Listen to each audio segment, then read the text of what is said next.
Spinocerebellar ataxia, or SCA, refers to a group of rare, genetically inherited conditions caused by variants in several different genes. These variants result in degenerative changes in the cerebellum and often the spinal cord, which causes progressive problems with coordination and balance, known as ataxia.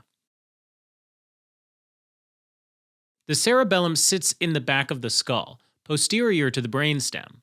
Neurons send their axons carrying input from the spinal cord, the brain, and the internal ear through the brainstem into the cerebellum.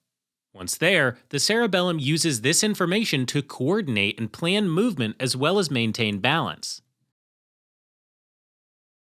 So, with variants in the SCA genes, the cerebellum, along with the spinal cord, slowly degenerate.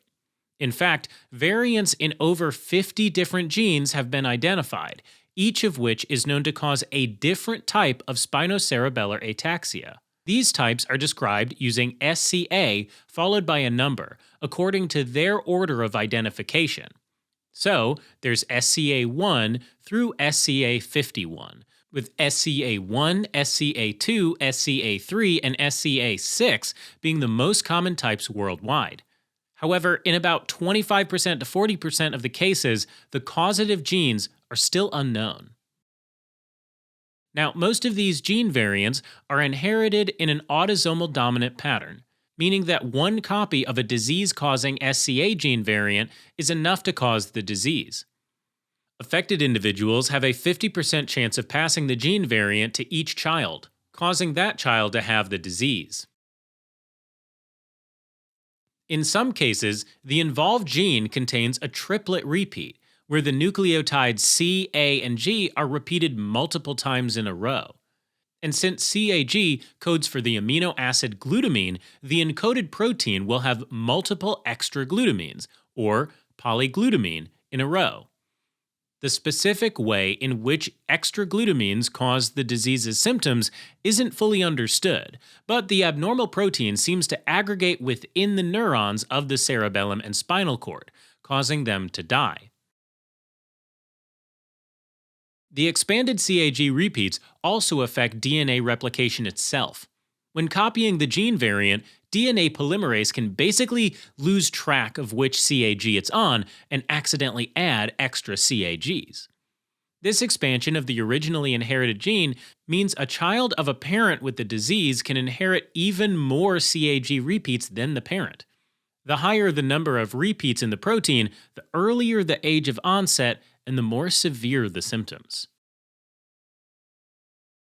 Symptoms vary depending on the type of spinocerebellar ataxia, but usually include poor coordination of hands, speech, walking, and eye movements. These symptoms may develop any time from childhood to late adulthood. Diagnosis is based on a neurological examination and family history. Neuroimaging tests, like CT or MRI, usually show cerebellar atrophy. Finally, genetic testing of the involved genes confirms the diagnosis and helps identify the specific type of SCA. Treatment involves physical therapy to strengthen the muscles, speech therapy, and special devices that assist in mobility, like canes, walkers, and wheelchairs. Other devices can also be used to assist with writing, feeding, and self-care. There are a number of medications that can be used to control symptoms of SCA, like tremor, muscle tightness, and cramping, but no medications are yet FDA approved that could slow progression of the diseases. Alright, as a quick recap. Spinocerebellar ataxia is a group of progressive neurodegenerative diseases of genetic origin. Many different types have been identified, most of which are autosomal dominant. It can present at any age, with progressive loss of coordination of hands, speech, walking, and eye movements. Diagnosis involves neuroimaging and genetic sequencing, and at this time, treatment is mostly supportive.